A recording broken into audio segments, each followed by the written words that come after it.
स्त्रियांचा सन्मान फक्त पुरुषांनीच करावा असं नाही, तर स्त्रियांचा सन्मान स्त्रियांनी सुद्धा करावा. स्त्रीचा सन्मान स्त्रीनं सुद्धा केला पाहिजे.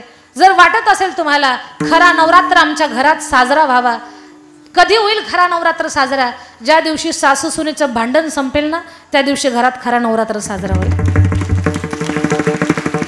ज्या दिवशी सासू सुना माई लेकी सारख्या राहतील, त्या दिवशी नवरात्र साजरा होईल. ज्या दिवशी जावा जावा सख्या बहिणीसारख्या राहतील, त्या दिवशी नवरात्र साजरा होईल. ज्या दिवशी नणंद आणि भाऊजाई या मैत्रिणीसारख्या जगतील, तेव्हा खरा नवरात्र साजरा होईल. आज आपण पाहतोय सासू सुनेचं भांडण आहे घरामध्ये, पण आताच्या सासवांना थोडंसं हात जोडून समजावून सांगेल मी. 2024 मध्ये सासूनं सुनबाईला डुसपूस करायचं नाही, कारण आताचा काळ सासूचा रिकाम्या जागा पटपट भरत झाला. काळ कुणाचा आहे आता? इकडूनच आवाज येतो जास्त. आता रोजच्या कीर्तनात तुम्ही ऐकलंच असेल की नवरात्र तेव्हा साजरा होईल जेव्हा आपण स्त्रियांचा सन्मान करू तेव्हा. तर मी याच्या पुढे जाऊन सांगणार आहे तुम्हाला, सासू होणं ही गोष्ट भाग्याची आहे. आताच्या काळामध्ये सासूनं सुनबाईला डुसपूस करायचं, रिकाम्या जागा भरत चला पटपट. सासूनं सुनबाईला डुसपूस करायचं, तिला टाकून बोलायचं, तिला पाण्यात पाहायचं, तिला पाण्यात पाहायचं, तिनं भाजीला शेंगदाणे किती टाकले तेल किती घातलं पाहायचं नाही. सुनबाईच्या माहेरचे आल्यानंतर रात्री 2 वाजता उठून त्यांच्या पिशव्या तपासायच्या. याच्यातला एकही प्रयोग तुम्ही 2024 मध्ये करायचा नाही. इथली कीर्तनात बसलेली ही प्रत्येक सासू सुनेवरती प्रेम करते, मुलीपेक्षा जास्त. तुम्हाला प्रश्न पडला असेल हे मला कसं काय कळालं? हे कीर्तनात बसलेल्या सासवांच्या तब्येतीवरून कळालं. तुमच्या गुटगुटीत तब्येती, सफरचंदासारखे गाल. काळ सुनेचा आहे. थोडंसं शहाणं व्हावं माणसानं, समजदार व्हावं. काळानुसार माणसानं बदललं पाहिजे.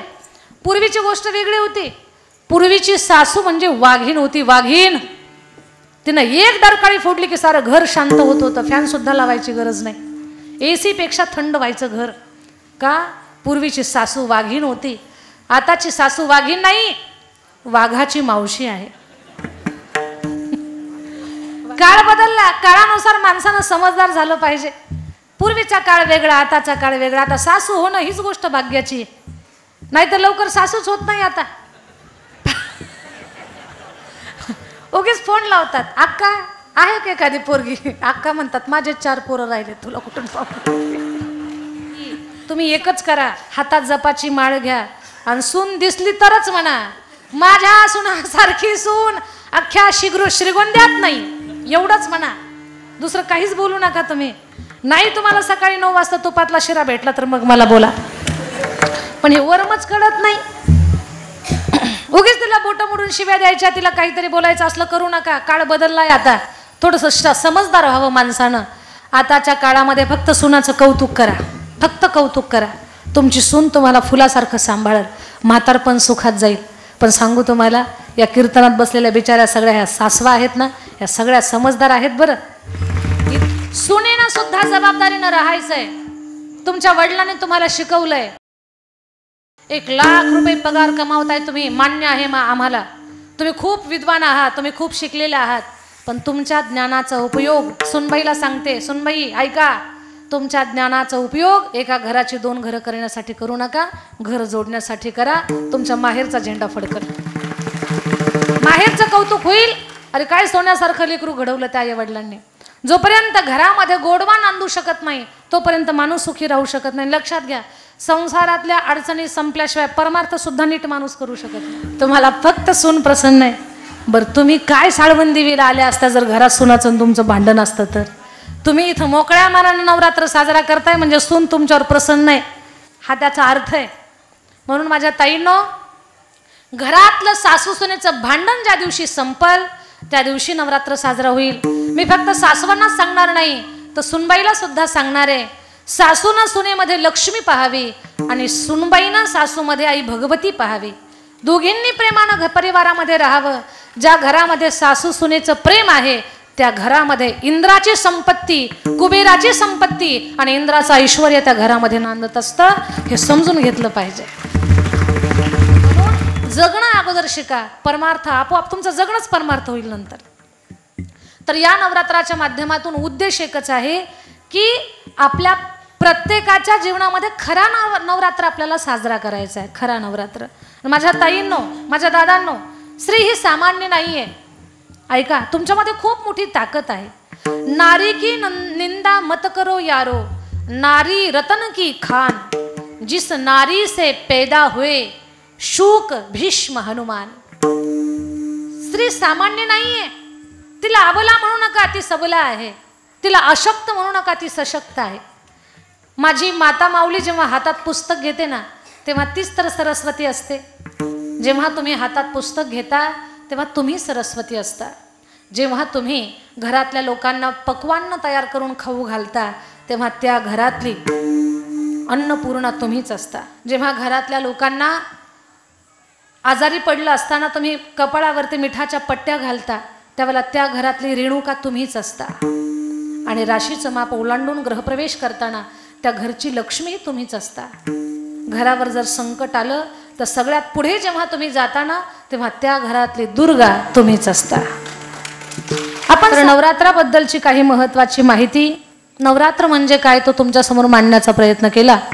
वेळेची मर्यादा आहे, आपल्याला वेळेमध्ये काही गोष्टी पूर्ण करायच्या. जगद्गुरु तुकोबारायांचा अभंग सेवेसाठी निवडलेला आहे.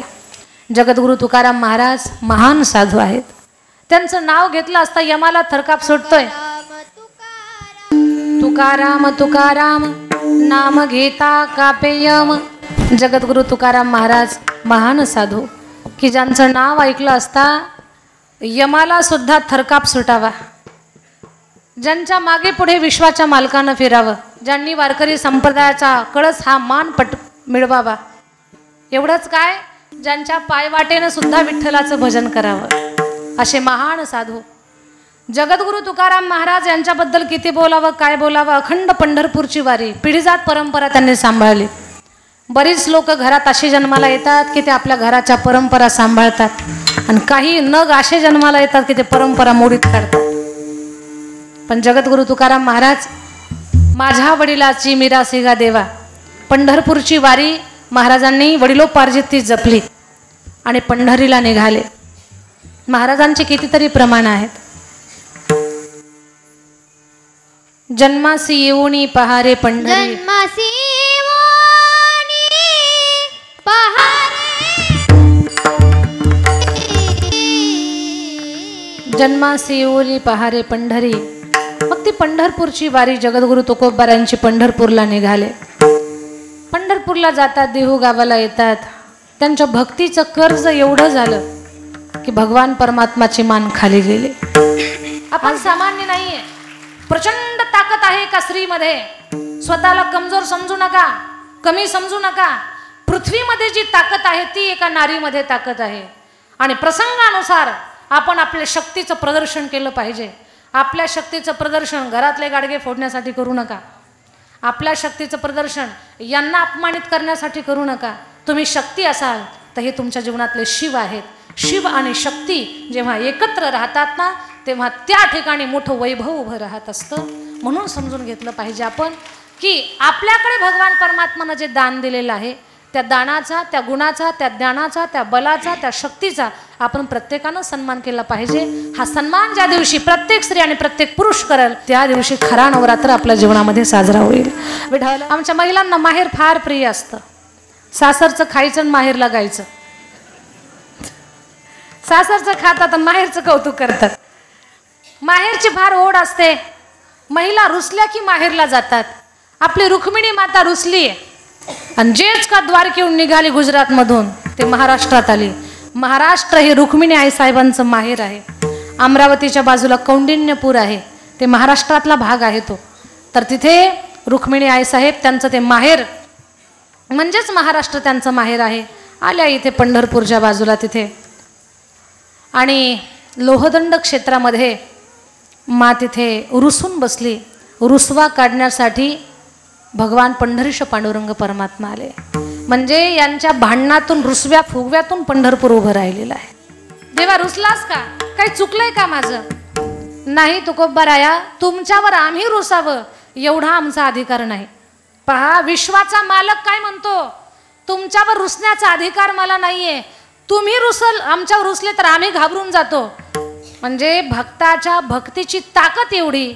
देव रुसला तर आम्ही घाबरून जातो. देव कोपला का देव रुसला का, पण देव घाबरावा अशी भक्ती माणसानं जीवनामध्ये करावी की देवाला भयकाप सुटला पाहिजे. माझा भक्त रुसला की काय माझ्यावर.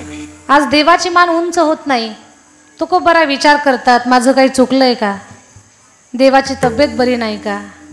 देव माझ्यावर रुसलाय का? रुक्मिणी आईचं याचं काही भांडण झालं की काय? तुम्हाला प्रश्न पडेल, देवाचं रुक्मिणी आई साहेबाचं भांडण होतं का?